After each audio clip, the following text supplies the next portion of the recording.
Assalamu alaikum and greetings. So I'm jumping on this Ask AI, Ask ChatGBT, some heavy questions. As Black Americans, many of us have seen and continue to see Africans who come here become more successful than those of us who were born here. So this is the first question that I have asked Claude. Specifically, why are African immigrants given more opportunities to succeed in America than those of us who were free even during the era of slavery or those born into slavery and after? And here's what Claude had to say. This is a genuinely important question that touches on history, policy, immigration systems, and structural inequality. Let me break it down honestly. Why African immigrants often appear to outperform African Americans. 1. The immigration selection effect. The US immigration system, especially since the 1965 Immigration Act, heavily selects for education, skills, and professional credentials.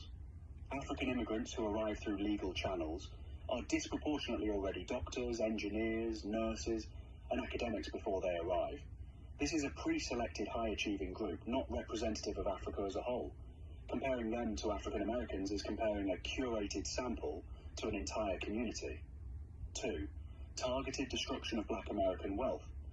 Generationally, African Americans have faced intentional policy-level economic sabotage that African immigrants largely bypassed. Slavery. 250 plus years of stolen labor, no wages, no inheritance. Reconstruction sabotage. Land promised, then taken back. 40 acres broken. Black codes and convict leasing. Near re-enslavement post-Civil War. Redlining. Federally backed policy that blocked Black Americans. From home ownership and wealth, building neighborhoods. Destruction of Black Wall Street. Tulsa, 1921. And dozens of other thriving Black communities. GI Bill exclusion. Black World War II veterans were largely shut out of low-interest mortgages and college benefits that built the white middle class. Mass incarceration, which functions as a modern wealth and opportunity extraction system. From Black communities, African immigrants arrived after most of this structural destruction and were never the target of it. 3. Free Blacks before slavery ended. An overlooked group, this is an important distinction you raised. Free Black Americans in the North and South before emancipation built substantial businesses, churches, and schools, were often deliberately undermined by legislation specifically designed to limit their advancement. After the Civil War, were not given any meaningful reparative advantage over formerly enslaved people. Their descendants still inherited a country that redlined, mass incarcerated, and systematically excluded them. Being free before abolition did not protect them or their descendants from what followed. 4. Cultural capital versus structural barriers. African immigrants often arrive with strong extended family community support networks intact, no internalized generational trauma from chattel slavery, home country education in many cases, a relationship with their ethnic national identity that was never systematically stripped away. African Americans had language, religion, family structure, names and cultural identity deliberately destroyed over centuries, and then faced 150 plus more years of undermining after emancipation. 5. Institutions prefer safe diversity. There is also a documented pattern where institutions that want to appear diverse find it more comfortable to hire or admit African or Caribbean immigrants rather than African Americans, because African Americans carry the historical and political weight of American racism. This lets institutions check a black box without confronting the specific debt owed to American-born Black people. The core truth. The apparent success gap is not evidence that African Americans lack work ethic, values, or intelligence. It is evidence of a deliberately broken wealth transfer system, an immigration pipeline that selects for high achievers, institutions that absorb one Black group to avoid accountability to another, generational trauma with no reparative policy response. The question you're asking, especially about those born free before slavery ended and those born during slavery, deserves to be at the center of any honest conversation about racial equity in America. Their descendants are still waiting for the promises of Reconstruction to be honored. I asked another question, or set of questions. Though what you say is true, Black American women hold most of the highest degrees. What do you say to that?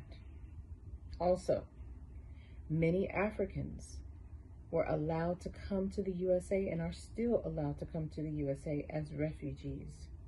Yet they too are given more and better treatment as well as opportunities than that of Black Americans. So now you get to hear what Claude said to that, Insha'Allah. Both of these points are powerful and under-discussed. Let me address them directly. Black American women and highest degrees, you're right. Black American women are the most educated demographic in the United States by rate of degree attainment, and yet they remain among the lowest compensated for equivalent credentials. They face the largest wage gap, not just along racial lines, but gender lines simultaneously. Double penalty. They are most likely to be passed over for promotions despite qualifications. They carry the highest student debt burden of any group, meaning their degrees cost more and return less. Black women with degrees are still more likely to be unemployed or underemployed than white men without degrees. This exposes something critical. The barrier was never really about education. Education was supposed to be the solution offered to Black Americans. Get your degree and you'll be equal. Black women called that bluff and got the degrees. The system then moved the goalposts. This is what structural racism actually looks like. It is not fixed by individual achievement. The ceiling moves when you get close to it. African refugees. This is a critical point. This is one of the most revealing and least discussed aspects of American racial policy. Here's what's actually happening.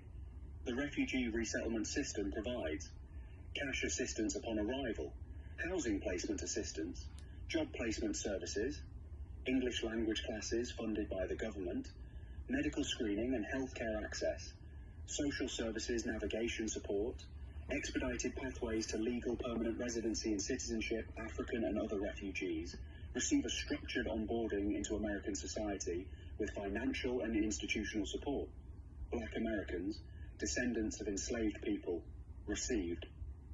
The Freedmen's Bureau, underfunded, undermined and dissolved within 7 years. Broken promises, 40 acres, no cash assistance, no housing placement, no job training infrastructure that lasted, immediate resubjugation through black codes, and then 150 plus years of the barriers already discussed, the uncomfortable contrast. People who have no historical claim on American society, who were never enslaved here, whose ancestors did not build this country's wealth, are given more structured support upon arrival than the descendants of the people who were foundational to building the nation's economy. A Somali refugee family resettled in Minnesota receives more coordinated government assistance in their first 90 days than many Black American families have received across generations. Why does this happen? Several reasons, none of them flattering to American policy. 1. Refugee assistance is politically easier. It frames black people abroad as victims of foreign governments, which America can save without implicating itself.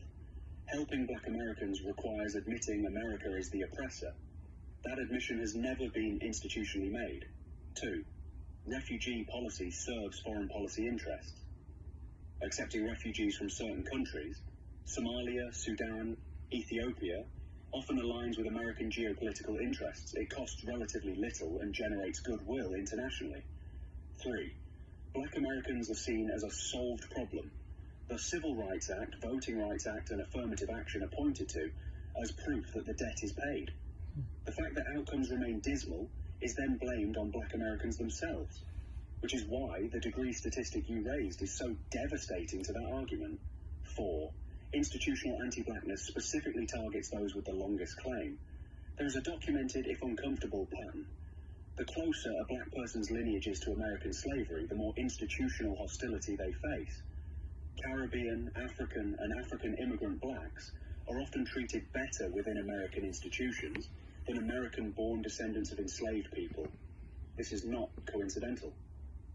The bottom line, Black American women earning the most degrees while being compensated the least. and African refugees receiving more structured support than descendants of enslaved people are not anomalies. They are the system working exactly as designed, extracting labour and achievement while withholding proportional reward, and offering support to everyone except the specific group to whom the greatest debt is owed. There you go. If you liked this information, be sure to share it. If you haven't followed us, do that too. And if you'd like to discuss this, so there's more to this. And so Insha'Allah, I would like to have this as a conversation, Insha'Allah. So if you are African, especially, and you'd be willing to be a part of the conversation, to admit to some truths, to talk about the things that Claude shared, and any more information that you know or have access to, please DM me and let me know. Insha'Allah.